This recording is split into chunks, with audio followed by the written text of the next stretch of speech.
আমরা অনেকেই বাজার থেকে বিভিন্ন ধরনের রাসায়নিক সার কিনে গাছে দিই, কিন্তু এতে অনেক সময় গাছের ক্ষতি হয়, মাটিও শক্ত হয়ে যায়।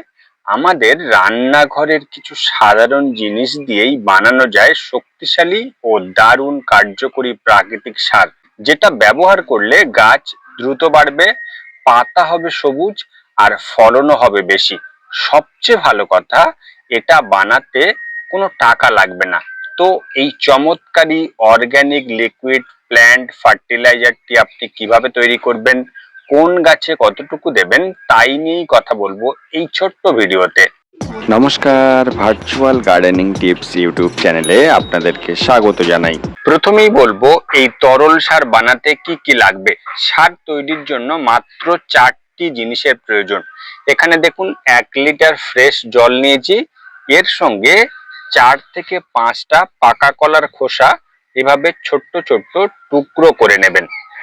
আর এই যে উপাদানটি দেখছেন, সিদ্ধ করা ডিমের খোসা শুকিয়ে নেওয়ার পর এভাবে ছোট ছোট টুকরো করে নিয়েছি। এটা ধরুন 4 থেকে 5টা ডিমের খোসাকে এভাবে টুকরো টুকরো করে নিয়েছি।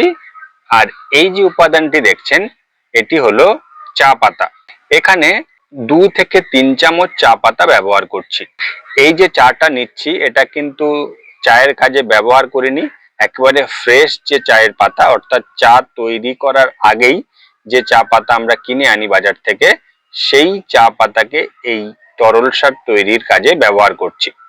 এবার এই যে ফ্রেশ জল নিয়েছিলাম 1 লিটার, এর মধ্যে প্রথমে কলার যে খোসাটা টুকরো টুকরো করে কেটেছিলাম সেটা দিয়ে দেব, ডিমের খোসা দিয়ে দিলাম, সবশেষে চায়ের পাতা দিয়ে দিচ্ছি। এবার এই 3টে উপাদানকে চামচের সাহায্যে খুব ভালো করে জলের সঙ্গে এভাবে মিশিয়ে নেবেন। এভাবে মিশিয়ে নেওয়ার পর যে কোনো একটা ঢাকনা দিয়ে এভাবে ঢেকে দিন। এই যে পাত্রটা ছাওয়া জায়গায় 2 থেকে 3 দিন রাখবেন। এই যে 3টে জিনিস এখানে মেশালাম, এর মধ্যে রয়েছে পটাশিয়াম, নাইট্রোজেন ও ক্যালসিয়াম, এছাড়াও বেশ কিছু অনুখাদ্য যা গাছের জন্য খুব উপকারী। 3 দিন পর দেখুন ঢাকনাটা সরিয়ে নিচ্ছি। এবার একটা ছাঁকনির সাহায্যে ছেঁকে নিন। যে তরল সারটি পেলাম এর সঙ্গে সমপরিমাণ ফ্রেশ জল মিশিয়ে সপ্তাহে একবার সব ধরনের ফুল, ফল ও সবজি গাছের ঠিক গোড়া থেকে একটু দূরে মাটিতে এভাবে প্রয়োগ করে দিন। দেখবেন কয়েকদিনের মধ্যেই গাছের পাতা সবুজ হবে আর গাছ খুব দ্রুত বাড়ছে, সেটা আপনি বুঝতে পারবেন। সবশেষে এই তরল সার সম্পর্কে কিছু জরুরি টিপস। গাছের বয়স অন্তত 1 মাস হলে তারপর এই তরল সার সবজির চারা গাছে দেওয়ার ক্ষেত্রে এই নিয়মটি ফলো করবেন।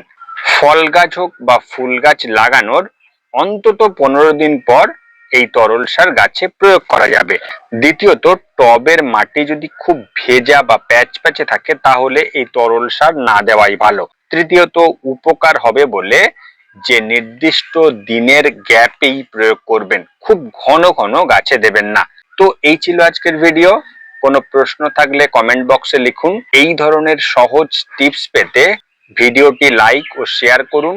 সঙ্গে আপনার গাছের ডিজিটাল বন্ধু ভার্চুয়াল গার্ডেনিং টিপস ইউটিউব চ্যানেলটি সাবস্ক্রাইব করতে ভুলবেন না। আজকের এ পর্যন্ত, দেখা হচ্ছে নেক্সট ভিডিওতে। নমস্কার।